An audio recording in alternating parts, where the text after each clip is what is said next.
sequence is convergent, then it is bounded. Yeah. So shouldn't this be the case when the particular sequence is non-decreasing? I mean, in general, is it in general that if a Yeah, this is particular in sequence general. is... I'll just tell you why. Okay, so you have a doubt that if an is convergent, Yeah, then it is bounded. it This is statement bounded. was there. Yeah, this is true in general. I wanted to say that it should be true only when the given sequence is non-decreasing. No, I'll tell you why. You see, you are saying that this is convergent. What do you mean by that? It means that an is convergent. It means that limit n going to infinity, an is a finite number. Fine? Yeah, basically we are approaching towards the nth term which is tending to infinity. Yeah, right. So let us call that number as L. Fine?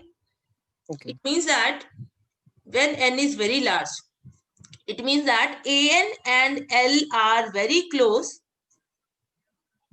for large values of n. Is that statement okay? Do you understand this statement? N and L. Okay. An and this particular limit L is they are very close for large values of n. Now question is how large? Okay. So we say we don't care. Let us say that an and L are close, very close for n greater than equal to capital N. कितना भी बड़ा हो, बहुत बड़ा हो सकता है ये capital N. Fine? Okay. Same statement. Now how close we can say that an जो है वो L plus एक नंबर ले लो एप्सिलॉन से और L minus एप्सिलॉन के बीच में है for n greater than equal to n. इसका क्या मतलब है an is close to L. इसका मतलब L के आसपास एक छोटा सा इंटरवल है उसके अंदर ही है an. फाइन? Okay. Okay. अब देखो इसका मतलब यहां से क्या आया कि n greater than equal to capital N के लिए तो हमें एक बाउंड मिल गया. For n greater than equal to capital N, you get a bound. Yes, ma'am. Fine? For an. अब देखो सिचुएशन क्या है आपका ऐसा है sequence a1 a2 a n minus 1 उसके बाद an plus 1 and so on. Fine? Okay. Now you see for this first n minus terms we don't know anything, but for all the last terms you know that these terms are less than L plus epsilon. इनके लिए एक bound मिला हुआ है आपको. जी ma'am. अब ये पहले वाली टर्म्स है वो फाइनाइट नंबर ऑफ टर्म्स है ना. हाँ जी ma'am. Finite number of term में से आप हमेशा बड़ा सबसे बड़ा निकाल सकते हो कौन सा नंबर है. Fine. Here you can find a bound से m. Okay. क्योंकि फाइनाइट नंबर ऑफ टर्म्स है. इनफाइनाइट नंबर ऑफ टर्म्स है फिर नहीं आपको बाउंड मिलेगा. बट अगर फाइनाइट है तो कंफ्यूजन इज कि जो हम कन्वर्जेंट की बात कर रहे हैं हाँ? वो तो ये हो गया ना कि जो आपकी सीक्वेंस है वो उसका जो इनफाइनाइट वाला टर्म होगा वो किस वैल्यू को अप्रोच कर रहा है, राइट? हाँ, इनफाइनाइट का मतलब एक नहीं है वो. इसका मतलब ये है कि आफ्टर n कैपिटल N सारी टर्म्स L के पास होंगी. ये मतलब है कन्वर्जेंट का. और बाउंड होता है कि वो सारी सीक्वेंस के टर्म किस पर्टिकुलर नंबर से कम. तो हाँ, मैं तभी तो मैक्सिमम और कन्वर्जेंट दोनों साथ में कैसे हो सकता है? वही मतलब तो बता जरूरी रही तो हूँ नहीं है ना. बेटा. सुनो तो सही आगे. ये देखो ये आपने ये कर दिया कि ये वाले सारे नंबर्स जो है वो L प्लस एप्सिलॉन से छोटे हैं. और ये वाले नंबर्स क्योंकि फाइनाइट है उसका बाउंड आपने निकाल लिया है m. अब इन दोनों में से जो भी बड़ा होगा maximum of m and L plus epsilon say m1. So you are saying all the numbers are less than equal to m1, therefore bounded. Got it? हम एक बार और. Okay, fine. You see beta, you are saying that sequence is convergent. इसका क्या मतलब है? Limit is L. Limit का क्या मतलब है कि an और L are close when n is very large. Okay? हाँ जी. Now we are saying an and L are very close when n is very large और उसको मैंने n greater than equal to capital N दे दिया. Capital N कितना भी बड़ा हो सकता है. Fine? अब closeness का क्या मतलब है कि L के आसपास एक छोटा सा इंटरवल होगा उसके अंदर सारे an होंगे for n greater than equal to capital N. Is that okay? Fine? इसका मतलब n greater than equal to capital N के लिए आपको पता चल गया कि आपके सीक्वेंस के सारी टर्म्स L plus एप्सिलॉन से छोटे हैं. Fine? जी मैम. है ना. ये सारे नंबर्स जो है वो L प्लस एप्सिलॉन से छोटे हैं. अब जो उससे पहले नंबर्स हैं वो कितने हैं, वो फाइनाइट इन नंबर है, जितने भी हैं, बट काउंट कर सकते हो आप उसको आराम से, है ना? उसका बाउंड निकाल सकती हूँ मैं। मान लो इनका बाउंड आया, इसका तो पक्का एक बाउंड आएगा क्योंकि दे आर काउंट मतलब finite in number. So let us say all these numbers are less than equal to capital M and all these numbers here they are less than equal to L plus epsilon. इन दोनों में से जो भी बड़ा होगा M और L plus epsilon में से m1, all your numbers, all your sequence terms are less than equal to m1, therefore bounded. Yes ma'am. Got it. Okay beta, so let us start with the second tutorial sheet. Everybody, I'm just sharing once the tutorial sheet. It is already uploaded on LMS. Can you see the sheet everybody?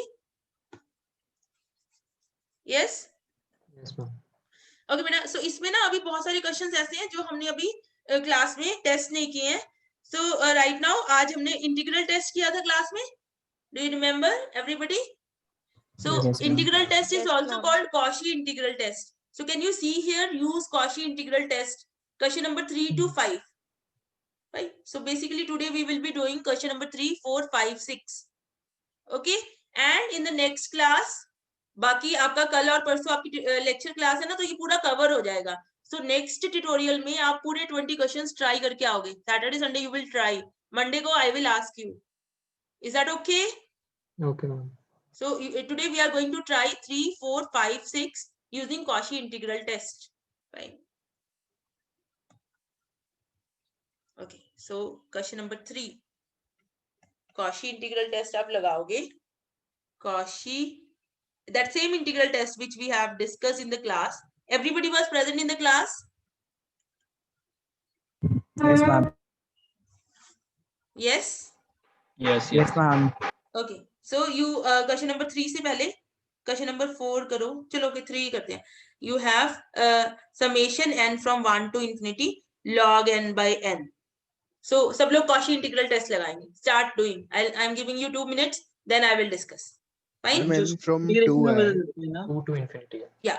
1 भी लिख लोगे, doesn't matter ना, क्योंकि log 1 is 0. Okay. You can start from 2. Fine. Okay. करो सब लोग. Think about जो छोटी छोटी minor details हैं, because that is important. Okay. So think about it for 2 minutes. Then we will discuss how we will be doing this problem. So you see here, you have an is equal to f of n, where f of x is log x upon x. Fine. For n greater than equal to 2. अब हमने test करना है कि तीनों condition Cauchy integral test की satisfy होती हैं कि नहीं. So for x greater than equal to 2, so you have to check, is it positive? Tell me. Yes, Is this ma'am. function positive? Yes ma'am. क्योंकि log x नेगेटिव कब होता है? When x is between 0 and 1. 0 and 1. Here we are x, 0 and we are 1. having x greater than equal to 2, so positive. Second, is it continuous? Yes. Yes ma'am. Yes. Okay. Yes. इसको x पे x को X equal if to this 0. function has a problem and x is equal to 0, we don't have that in 0. our domain. Greater than. Is it decreasing? Yes, ma'am. F Yes, dash check x here. is negative. Ma'am f dash x निकाल के check किया. F dash x negative Oh. आएगा. निकालिए f dash x क्या आ रहा है? f dash x is Uh, x square Minus x into 1. 1 by x x into minus minus 1 2. into log x. So this is 1 minus log x upon x. X Is square. it negative? x square तो positive है, बस इसका sign देखना है. So now tell me 1 minus log x is negative. If and only if log x is greater than 1. Greater than 1. Greater than If and 1. only if x is log x greater than 1 कब होगा? 10. जब x is greater than 10. X is greater than 10. Yes ma'am. इसका मतलब not from x greater than equal to 2, but x greater than equal to 10 के लिए your conditions are satisfied. Is that okay? Now you see this thing. ये आपकी series है n from 1 to infinity an.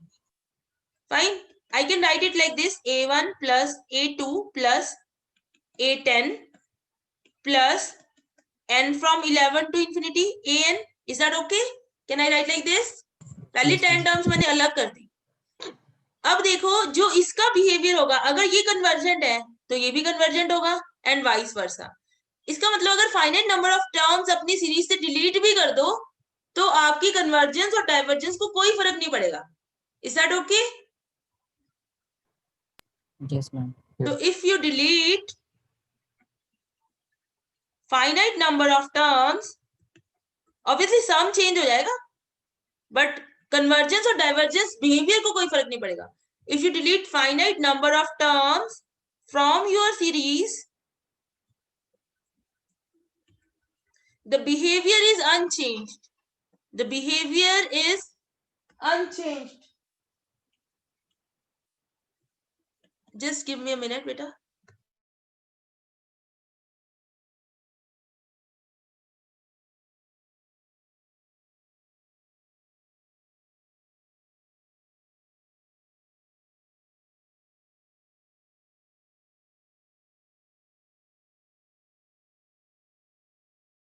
Got it? So behavior is unchanged. ये किसी को doubt बेटा, this is important. कल मैं एक्चुअली क्लास में ये डिस्कस करना है अभी हमने कि ये वाली चीज. ओके, सबको ये समझ में आ गया? Yes, ma'am. इसका मतलब, so from here you can conclude that behavior of n from 1 to infinity an is same as behavior of this series is same as n from n to infinity an, and अगर इस पे Cauchy लगाओगे तो n to infinity f of x dx. Is that okay?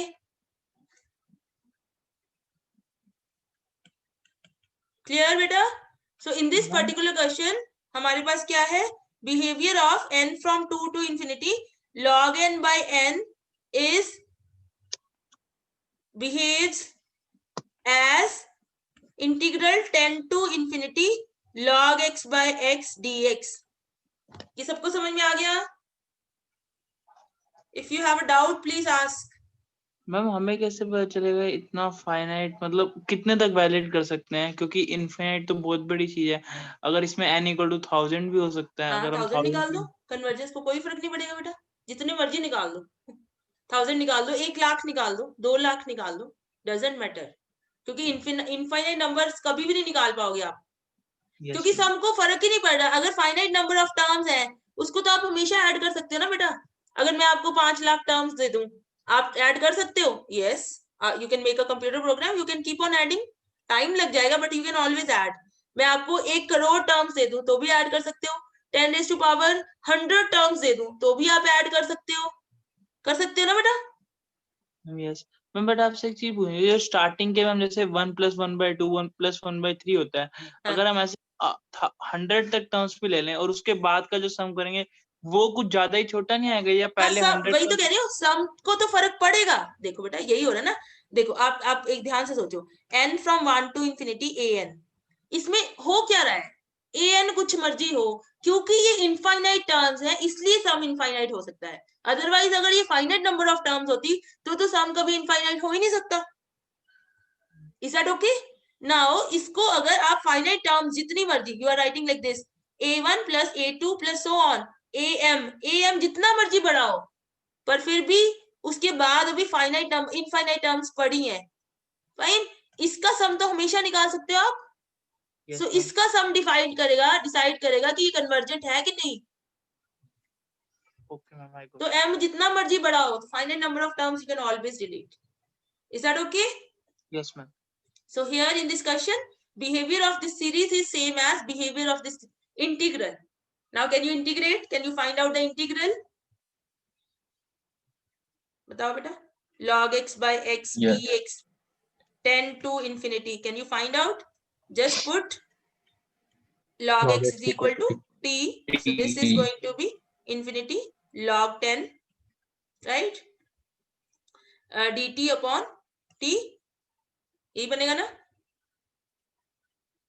Sorry, गलत लिख दिया. T dt, ma'am. T dt, fine. So this is t square by 2 log 10, okay, and to infinity. So answer, it is infinity.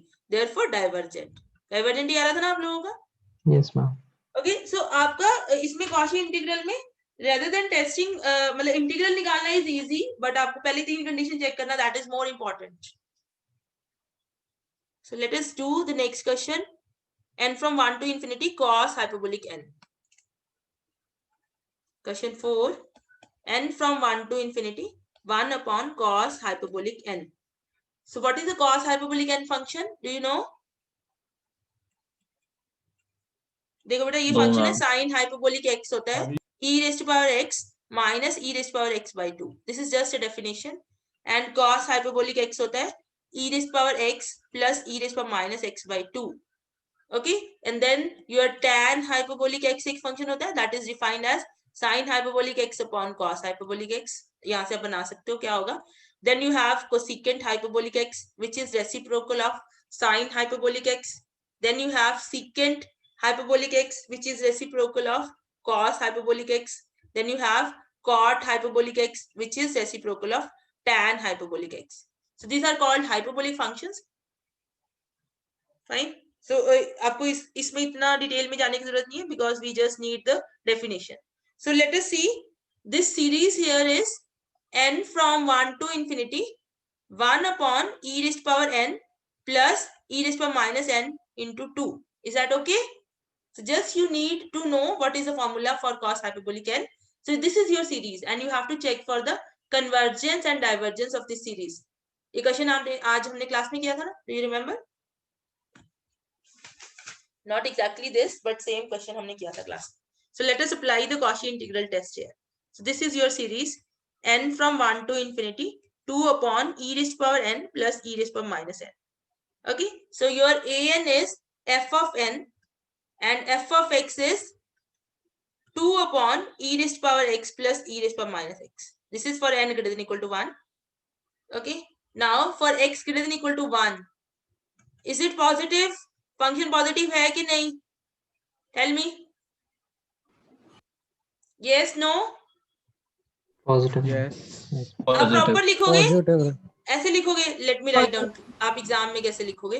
You will write like this. Since e raised to power x and e raised to power minus x are greater than equal to 0 for all values of x, in particular for x greater than equal to 1, therefore f of x is greater than equal to 0 for all x greater than equal to 1. So first condition, positivity is okay. Is that thing okay? So this is how you will write. Just ऐसे नहीं लिख दोगे कि positive है. Explain करोगे कि क्यों positive है. This is positive because exponential is always positive, irrespective of the value of x. Now, is it continuous? Yes, you can write that exponential function is always continuous. So this is continuous. Then is it decreasing? Tell me. For that you will compute the Yes, ma'am. derivative. Ma'am Right? वैसे भी तो अगर e की power x और e की power minus x है तो वो रेसिप्रोकल 2 से तो बड़ा होगा ना. 2 से मतलब ये या you can explain like this also कि नीचे डिनोमिनेटर वाला बढ़ता तो. जाएगा. हाँ जी मैम. बट उसमें भी आपको Numerator थोड़ा constant. ध्यान रखना है. अगर आप x इंक्रीज कर रहे हो, ये बढ़ रहा है, ये कम हो रहा है ना?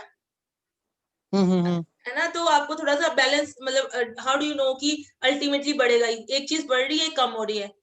But obviously in this case बढ़ेगी. Add ही हो रहा है। मीन में कि अगर एक नंबर नहीं है तो ऐड तो हो रही है बेटा, बट कम ज्यादा हो रही है ना.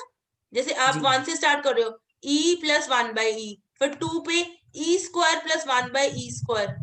या so this is adding. Sorry हाँ, यहाँ पे ऐड ही हो रहा है तो बढ़ रहा है. You can straight away right. You don't need to compute the derivative. या श्योर. Yes. तो हियर सिंस क्योंकि ये दोनों नीचे है ना, हाँ, so we have since denominator is increasing with increase in x, therefore fx is decreasing. So straight away you can write, or you can find the derivative also. It's your choice. Okay, therefore Cauchy integral test लग जाएगा. Cauchy integral test is behavior of n from 1 to infinity 1 upon cos hyperbolic n behaves as integral 1 to infinity 2 upon e raised to power x plus e raised to power minus x dx. Can you find out this integral? बताओ क्या करूं? e raised to power x से multiply कर दो. नीचे क्या हो जाएगा? e raised to power 2x plus 1. Now put e raised to power x is equal to t. So e raised to power x dx will be dt. So you have here e2 जब x infinity होगा तो infinity, right? 2 dt upon 1 plus t square. So this is 2 tan inverse of t. Fine. E to infinity. So this is 2 pi by 2 minus tan inverse of e. This is finite. therefore convergent. Is that okay? Yes, ma'am. Yes. Okay. If anybody is having any doubt, please ask. Yes, beta. Beta, can you be a bit louder? In the previous question, can you Yes. please scroll up? Yeah. Still up? Where? Ma'am, can you please scroll up Yeah, I'm already to the previous question, ma'am? Yeah, log n by n was the previous question. Yes, tell me. Can you see? No, ma'am. The question in which we change the limits, ma'am. Like to please scroll. Yeah, this is the same question, beta. Scroll down. Yeah. Yes, yes, ma'am. Yes, ma'am. Yes, ma'am. In this question, ma'am, while changing sigma to integral, we change the limits from 1 to infinity to 10 to infinity. Yeah. क्यों किया? ये पूछ रहे हो? So how did we? Yes, ma'am. Yes, ma'am. बेटा ये देखिए ना, आपकी जो कंडीशंस हैं, 3 कंडीशन, ये मैं कल भी एक्सप्लेन करूंगी लेक्चर में। 3 कंडीशन जो है, डिक्रीजिंग वाली condition for x greater than 10 he satisfy हो रही है, क्योंकि डेरिवेटिव जो है वो ये आ रहा है 1 minus log x upon x square, and this is negative only when log x is तो ग्रेटर हम देन। मॉडिफाई हाँ, अब मैं बता रही हूँ कि मॉडिफाई कर सकते हैं, उसका रीजन आपने नीचे दिया है। हाँ, वो एक्सप्लेनेशन क्या है कि देखो, आपका जो सीरीज है उसकी पहली 10 टर्म्स अलग लिख लो, 10 ऑनवर्ड्स अलग लिख लो, ओके, 11 ऑनवर्ड्स। तो अगर ये कन्वर्जेंट होगा तो ये भी कन्वर्जेंट होगा। तो इसका मतलब finite number of terms always निकाल सकते हो, कोई फर्क नहीं पड़ता।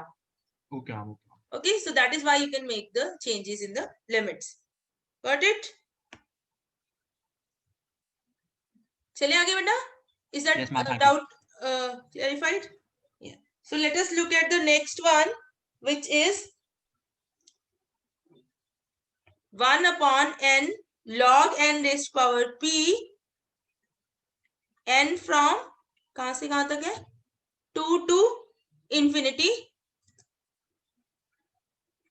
Okay, and p is greater than equal to 0. So this is the question.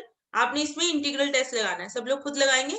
I am giving you 2 minutes time and then we will discuss. करो बेटा सब लोग। ई एक्स बेस पावर का स्क्वायर प्लस 1 आया था ना इसमें बेटा? इंटीग्रेशन का लास्ट दिखाना एक बार मैम। यहाँ पे या इससे पहले?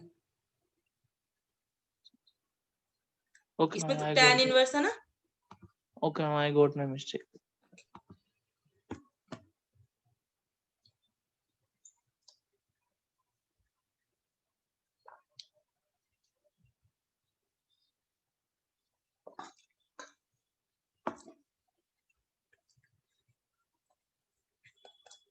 यहाँ पे देखिए बेटा क्या होगा। Your an is f of n for n greater than equal to 2, where f of x is 1 upon x log of x raised to power p.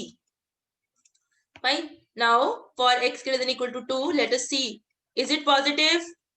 Yes, no? Yes, है ना? log Yes, x is positive. Yes, ma'am. Positive. दूसरा, is it continuous? Again yes, क्योंकि इस function को Yes, logarithmic 1 और 0 पे function. Problem है, वो हमारी डोमेन में है नहीं। Is it decreasing? Yes, ma'am.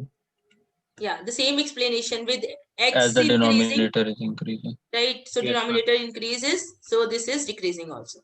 So the behavior of n from 2 to infinity, 1 upon n log n raised to power p is same as behavior. इसका मतलब है behavior, या आप लिख सकते हैं behaves as 2 to infinity 1 upon x log x raised to power p dx. Fine. So हमने सिर्फ ये इंटीग्रल निकालना है अब। 2 to infinity 1 upon x log x raised to power p dx. Fine. इस इंटीग्रल को कैसे निकालोगे आप? Put log x is equal to t, so you will have 1 by x dx is equal to dt.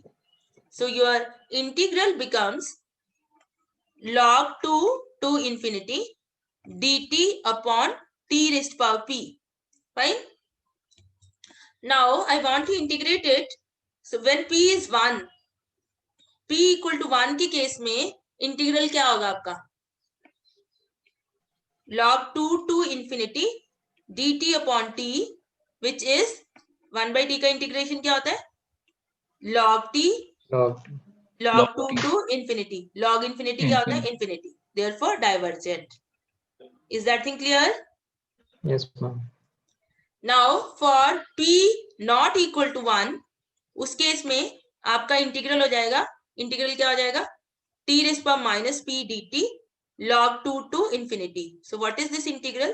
This integral is equal to t raised to minus p plus 1 upon minus p plus 1 log 2 to infinity. Is that okay? Fine. यहाँ तक clear है सबको? Now you see, अगर आपका ये वाली term positive हुई, if minus p plus 1 is greater than 0, इसका मतलब ये t जो है वो न्यूमरेटर में है, तो आपका क्या आएगी? इंफिनिटी आएगी ना limit. Therefore this integral is infinity. And if minus p plus 1 is negative, इसका मतलब t की पावर नेगेटिव है, इसका मतलब t is actually in the denominator.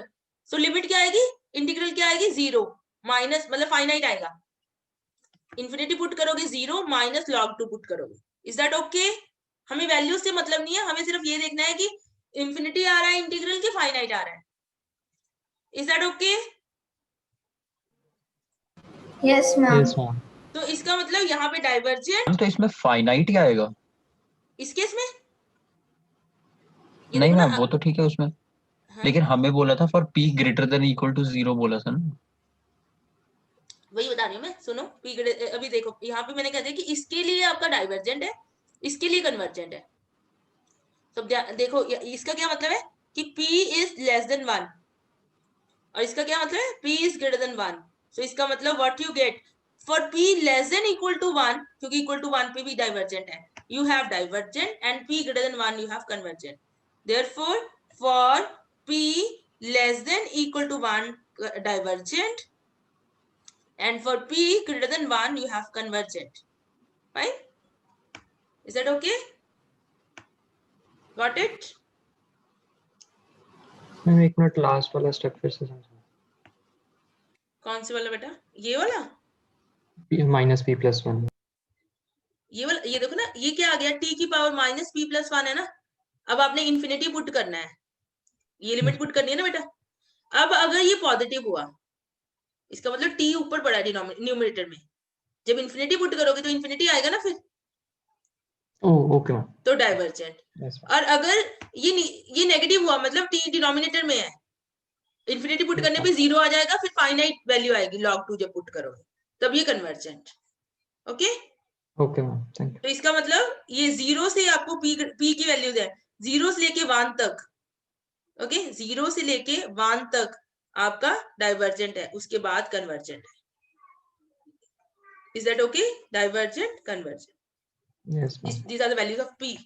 So आपको अगर सिंपली, मतलब ऑब्वियसली आपको करना पड़ेगा पूरा, बट अगर ऐसा क्वेश्चन आता है log n square, convergent, divergent, can you answer? n log n square convergent है, डाइवर्जेंट है? कन्वर्जेंट है ना. यहाँ पे p जो है 2 है. अगर ये क्वेश्चन है n from 2 to infinity 1 upon n log n raised to power 0.4, convergent, divergent? Divergent. So can you see how you can answer these simple questions? अगर आपको ये टेस्ट पता है, टेस्ट मतलब ये आपको पूरा प्रूव करना पड़ेगा, but this is how you can do it. Is that okay? Yes ma'am. Okay, let us do one more problem. Question number? पता ही चला था कि p1 लेके देखना और एक p मतलब अदर देन 1 लेना था. ये ऐसे ही आपने ये तो ना यहाँ पे देखो ना, इंटीग्रेशन करनी है मुझे. अब मुझे पता है ना कि 1/t की इंटीग्रेशन ये थोड़ी होती है t की पावर -1 + 1 अपॉन -1 + 1, क्योंकि डिनोमिनेटर में 0 आ जाएगा ना, इसलिए मैंने अलग किया है इसको और इसको. वो तो मैं समझ गया. मैं ये कह रहा हूँ जैसे p1 ही क्यों सोचा, मतलब 2 क्योंकि क्यों नहीं बेटा आपने स्टार्ट बोल करा है. नहीं, ये देखो ना, dt अपॉन t की पावर p है ना. अगर मैं आपको बोलूं इसका इंटीग्रल निकालो, तो इसका इंटीग्रल आप क्या करोगे? -p + 1 अपॉन -p + 1, यही करोगे. Yes ma'am. बट अगर p1 हुआ तब थोड़ी ये इंटीग्रल होता है. इस इंटीग्रल को कोई नहीं प्रॉब्लम, सिर्फ p = 1 पे प्रॉब्लम है. इसको मैंने इसलिए अलग किया है, not randomly. Okay. Got it? So this Yes, p has a this integral has a problem only when p is 1. That is why I have done that separately. Yes, Got ma'am. it? Got it. Yes. Okay. So let us do one last problem. Question number, let me just see. Question number 6. Tan inverse n upon 1 plus n square. खुद करोगे आप लोग. And next time पूरी tutorial sheet होनी चाहिए, पूरी 20 questions. Tan inverse of n upon 1 plus n square. करो बेटा सब लोग. Cauchy integral ही लगाना है. Okay. Okay, so let us see how you will be doing this problem. So you have an is equal to f of n for n greater than equal to 1, where f of x is tan inverse of x upon 1 plus x square. Fine. For x greater than equal to 1, is it continuous? Yes. Yes, ma'am. Is it positive? Yes. Yes, ma'am. Tan Yes. inverse x positive है. 1 x square तो positive है. Is it decreasing? Yes, ma'am. Yes, कैसे ma'am. पता? Derivative, negative. Negative है Derivative निकाल derivative. के. पक्का? So let us find out the derivative. हाँ. F dash x क्या आएगा? F dash x is 1 plus x square का square. ऊपर आ रहा है 1 minus 2x tan inverse Minus of 2x. x. ये आ रहा है ना? Is it negative? Yes, ma'am. कैसे पता बेटा? Yes, ma'am. This is less Ma'am, than क्योंकि 0. two- 1 minus 2x tan inverse x is negative. If and only if 1 by 2x is less than tan inverse of x. So tan is it inverse true? x. कैसे पता? Just draw the graphs. You know the graph of tan inverse x, everybody, Yes, ma'am. right? So something like this. So this is the graph of tan inverse x. What is the graph of y is equal to 1 by 2x? This is a hyperbola, rectangular hyperbola. xy is equal to 2, 1 by 2. So the graph is something like this. Clear है सबको? Yes, ma'am. This is the graph of tan inverse of x. This is the graph of 1 by 2x.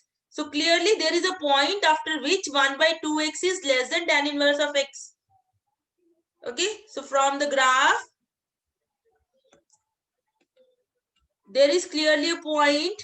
There is clearly a point x is equal to b, after which 1 by 2x is less than tan inverse of x. Okay?